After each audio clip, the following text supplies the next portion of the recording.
Hello everyone, मेरा नाम हिमांशु है। सबको जय मसीह की। Praise the lord to everyone.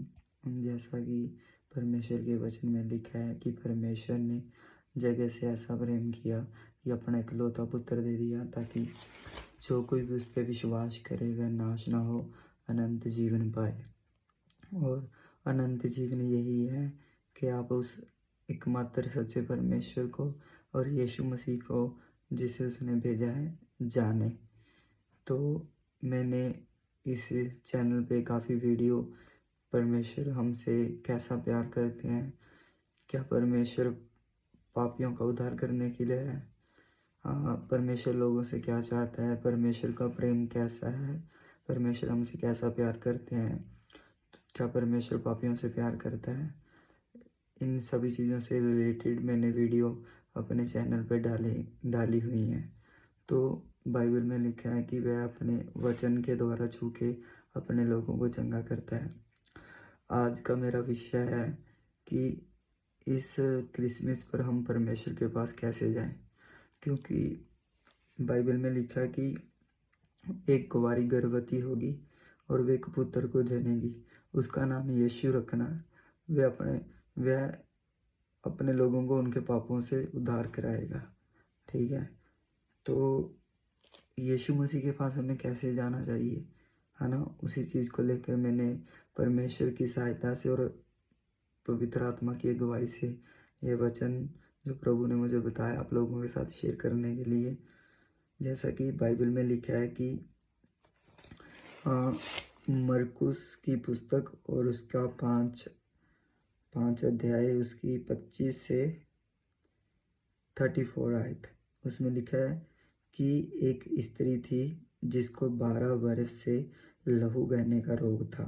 उसने बहुत वैद्यों, मतलब डॉक्टरों को दिखाया, दुख उठाया, अपना सब माल व्यय करने पर भी उसे कुछ लाभ ना हुआ, परंतु और भी रोगी हो गई थी। वह यीशु की चर्चा सुनकर भीड़ में उसके पीछे से आई और उसके वस्त्र को छू लिया, क्योंकि वह कहती थी, यदि मैं उसके वस्त्र ही को छू लूँगी तो चंगी हो जाऊँगी। तुरंत उसका लहू बहना बंद हो गया। उसने अपनी देह में जान लिया कि मैं उस बीमारी से अच्छी हो गई हूँ। यीशु ने तुरंत अपने मन में जान लिया कि मुझ में से सामर्थ्य निकली है, और भीड़ में पीछे फिरकर पूछा, मेरा वस्त्र किसने छुआ? उसके चेलों ने उससे कहा, तू देखता कि भीड़ तुझ पर गिर पड़ती है और तू कहता कि किसने मुझे छुआ? तब उसने उसे देखने के लिए जिसने यह काम किया था चारों ओर दृष्टि की। तब वह स्त्री यह जानकर कि मेरी कैसी भलाई हुई है, डरती और कांपती हुई उसके पांव पर गिरकर उसके हाल सच सच कह दिया। उनसे कहा, हे पुत्री, यीशु ने उससे कहा, पुत्री, तेरे विश्वास ने तुझे चंगा किया है, कुशल से जा और अपनी इस बीमारी से बची रहे। ठीक है, तो जैसे कि परमेश्वर के वचन में लिखा कि एक स्त्री थी जिसको 12 साल से लहू बहने का रोग था। ठीक है, तो वो स्त्री ने, जब परमेश्वर का वचन बताता है कि 12 साल से उसको ब्लड की प्रॉब्लम थी, जो कि लेडीज़ को होती है। तो उस बीमारी की वजह से वो इतनी परेशान थी कि, क्योंकि डॉक्टरों के पास जा के वो अपनी सारी संपत्ति, मतलब अपने सारे पैसे उड़ा चुकी थी। पर डॉक्टरों की तरफ से भी उसने बहुत दुख उठाया। जैसे लिखा भी उसने वैद्यों से बहुत बड़ा दुख उठाया, क्योंकि जब हम डॉक्टर के पास जाते हैं तो बड़ा भरोसा लेकर जाते हैं ना। हम जैसे हम किसी भी मशहूर डॉक्टर के पास जाते हैं, हमने बड़ी चर्चा उसकी सुनी होती है। हम ये सोचते हैं कि अगर हम इस बीमारी से ये डॉक्टर अच्छा होगा और हमें इस बीमारी से ज़रूर इसके इलाज से मैं अच्छी हो जाऊंगी। परंतु वहाँ से भी जाकर हमारा इलाज नहीं होता, तो हम बहुत ज़्यादा निराश हो जाते हैं, है ना। इसलिए लिखा कि इस स्त्री ने वैद्यों से बहुत दुख उठाया और अपनी सारी संपत्ति भी उड़ा दी थी, परंतु इसकी बीमारी ठीक नहीं हुई थी। पर बाइबल में लिखा है कि जब इसने यीशु की चर्चा सुनकर, है ना, सुन के यीशु की चर्चा सुनकर भीड़ में उसके पीछे से आई, उसके वस्त्र को छू लिया, क्योंकि वह कहती थी कि यदि मैं उसके वस्त्र ही को छू लूँगी तो चंगी हो जाऊँगी। ठीक है, लिखा है कि वह कहती थी, यदि मैं उसके वस्त्र ही को छू लूँगी तो चंगी हो जाऊँगी। तो परमेश्वर यही चाहता है कि आप अपने मन में सोच के जाएं कि अगर मैं यीशु के पास जाऊँगा, जिस बीमारी के साथ मैं जा रहा हूँ, उस बीमारी के साथ मैं वापस नहीं आऊँगा। जिस फेलियर के साथ मैं परमेश्वर के घर में जा रहा हूँ, उस फेलियर के साथ वापस नहीं जाऊँगा, है ना? जिस मेंटली प्रॉब्लम के साथ मैं जा रहा हूँ, मैं उस मेंटली प्रॉब्लम के साथ वापस नहीं आऊँगा। तो जब आप ऐसे विश्वास के साथ यीशु मसीह के पास जाते हैं, है ना? तो परमेश्वर तो हमारे मन के विचारों को जानता है, ठीक है? तो वो हमें उसी वक़्त चंगा करता है, ठीक है? इसी स्त्री ने लोगों की कोई परवाह नहीं की लोग क्या बोलेंगे, क्योंकि ब्लीडिंग प्रॉब्लम होती है, उसकी वजह से बॉडी में स्मेल आती है, ठीक है? और डॉक्टरों के पास जा के भी, है ना? डॉक्टरों के पास जा के भी मतलब बहुत ज़्यादा दुखी थी। तो लोग भी जानते होंगे कि इसने ये तो इतने डॉक्टरों के पास गई है ना? तब तो ठीक नहीं हुई, अब इसके पास आके कैसे ठीक हो जाएगी, है ना? तो लोग भी उसके विषय में बातें करते होंगे और खुद इसकी, परंतु उसने लोगों की कोई परवाह नहीं की, ना तो लोगों के थॉट्स की, लोगों के ओपिनियन की।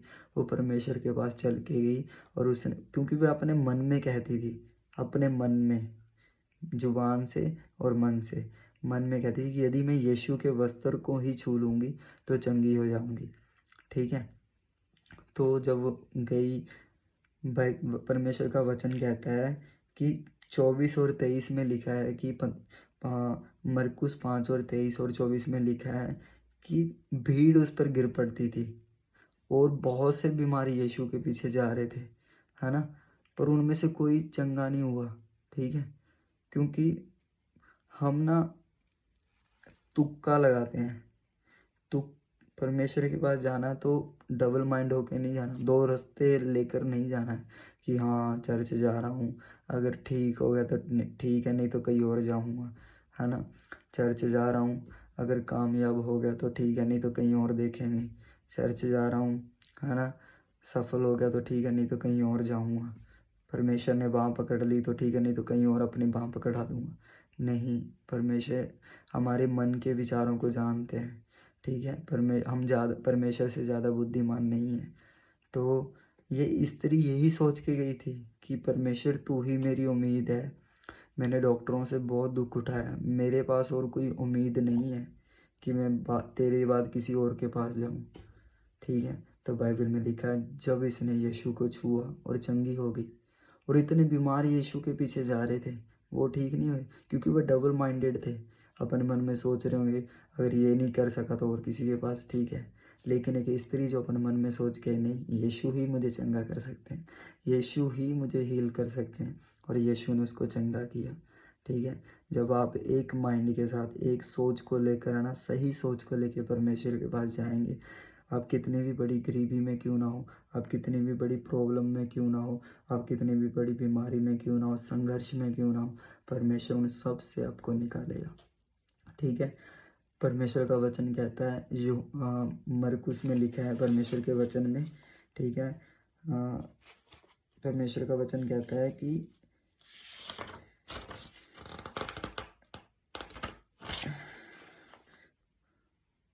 उसने उनसे कहा, अपने विश्वास की घटी के कारण, क्योंकि मैं तुमसे सच सच कहता हूँ, यदि तुम्हारा विश्वास राई के दाने के बराबर भी हो, तो इस पहाड़ से कहोगे, यहाँ से सरकर वहाँ से चला जा, तो वह चला जाएगा, ठीक है? परमेश्वर ने कहा कि यदि तुम्हारा विश्वास राई के दाने के बराबर भी हो। अगर आप राई के दाने को देखोगे तो वह छोटा सा होता है, इतना, बिल्कुल इतने साइज़ का होता है राई का दाना, ठीक है? तो परमेश्वर हमसे बहुत बड़े विश्वास की उम्मीद नहीं रखता। वो बोलता है कि एक छोटा सा विश्वास लेके आप मेरे पास आ जाए, ठीक है? छोटा सा विश्वास लेके आपको यीशु के पास जाना है। आप जो भी बोलोगे वो आपके लिए कर सकता है। वो परमेश्वर है, उसके लिए कोई काम नामुमकिन। उसने आकाश को, पृथ्वी को, स्वर्ग को, है ना, सभी चीज़ों को बनाया है, ठीक है? सभी चीज़ों, आपके फ्यूचर में सभी चीज़ों को क्रिएट करने वाला परमेश्वर है। परमेश्वर का वचन कहता है कि जब वो बारिश को रोक रखता है तो पृथ्वी सूख जाती है। जब बारिश को चला देता तो पृथ्वी उल्ट जाती है बाढ़ आने से। तो परमेश्वर महान है, उसके लिए कोई भी काम नामुमकिन नहीं है, ठीक है। आप मैं परमेश्वर हमसे बहुत बड़े विश्वास लेके आने के लिए नहीं कह रहा है, वो एक छोटा-सा विश्वास लाने के लिए कह रहा है, राई के दाने के जितना विश्वास लेके आने के लिए कह रहा है। आप अपने छोटे विश्वास को लेके, है ना, सही सोच को लेके कि यीशु आप ही मुझे चंगा कर सकते हैं, यीशु आप ही मुझे हील कर सकते हैं, यीशु आप ही मुझे माफ़ कर सकते हैं, आप ही मुझे कामयाब कर सकते हैं। इस सोच को लेके जब आप इस क्रिसमस में, है ना, परमेश्वर के पास जाओगे, है ना, तो परमेश्वर डेफ़िनेटली आपकी ज़िंदगी में काम करेगा। बिना डाउट के, ठीक है। तो सबसे पहले अपने मन की सोच को सही करना, है ना, डबल माइंडेड नहीं होना कि अगर इधर नहीं हुआ तो उधर जाऊँगा, इधर नहीं बना तो उधर जाऊँगा। इंसान जो होता है ना, बहुत ज़्यादा चालाक होते हैं, मन में सोचते हैं, नहीं, परमेश्वर ईमानदार व्यक्ति से प्रेम करता है। जब हम अपने मन में सोच लेते हैं, नहीं खुदा, कि आपके बिना मुझे कोई चंगा नहीं कर सकता, आपके बिना मुझे कोई कामयाब नहीं कर सकता, आपके बिना मुझे कोई आगे माफ़ नहीं कर सकता, है ना। तो परमेश्वर हमारे मन के विचारों को जानते हैं, वो हमारे फैसलों की इज़्ज़त करते हैं, हमारे निर्णयों की इज़्ज़त करते हैं, ठीक है। और परमेश्वर हमसे बहुत बड़ा विश्वास करने की उम्मीद नहीं करते, वो हमसे एक छोटा-सा विश्वास करने में उम्मीद कर रहे हैं। आपको अपना छोटा-सा विश्वास एक बहुत बड़े परमेश्वर पर रखना है, उस परमेश्वर पर जिसने स्वर्ग और पृथ्वी को बनाया, उस परमेश्वर पर जो चीज़ें हैं नहीं, उनका नाम ऐसे लेता है कि मानो वो है, जो चीज़ें कल होनी है वो आज उनको बताता है, ठीक है। तो परमेश्वर बहुत महान है। तो मुझे विश्वास है कि परमेश्वर ने आपको इस वचन के द्वारा आशीष दी होगी। और अगर आप और ज़्यादा परमेश्वर के वचन के बारे में जानना चाहते हैं, तो मैंने बहुत सारी वीडियो इस चैनल पर डाली हुई हैं कि परमेश्वर हमसे प्यार करते हैं, परमेश्वर हमसे कैसा प्यार करते हैं, क्या परमेश्वर पापियों से प्यार करते हैं, परमेश्वर पापियों से क्या चाहता है, इन सभी विषयों से रिलेटेड मैंने परमेश्वर के वचन पर वीडियो बनाई हुई है, आप देख सकते हैं। और मैं बस आपसे एक ही रिक्वेस्ट करना चाहता हूँ कि आप ज़्यादा से ज़्यादा इस वीडियो को शेयर करें, ताकि यह वचन किसी ऐसे भाई के पास जा सके जिसको परमेश्वर के वचन की ज़रूरत हो। क्योंकि परमेश्वर का वचन कहता है कि वे अपने वचन के द्वारा छू के अपने लोगों को चंगा करता है, ठीक है। जब मैं अपनी लाइफ को लेकर डिप्रेशन था, मेरी लाइफ में मुझे डिप्रेशन था, तो परमेश्वर ने अपने एक व्यक्ति के ज़रिए मेरे साथ बात की, मेरे स्पिरिचुअल फादर के ज़रिए। तो उसकी वजह से आज मैं परमेश्वर में आगे बढ़ पाया हूँ। तो परमेश्वर आपको आशीष दे, परमेश्वर अपने आप को आप पर प्रकट करे, अपनी शांति आपको दे, अपने मुख का प्रकाश आप पर चमकाए। God bless you everyone.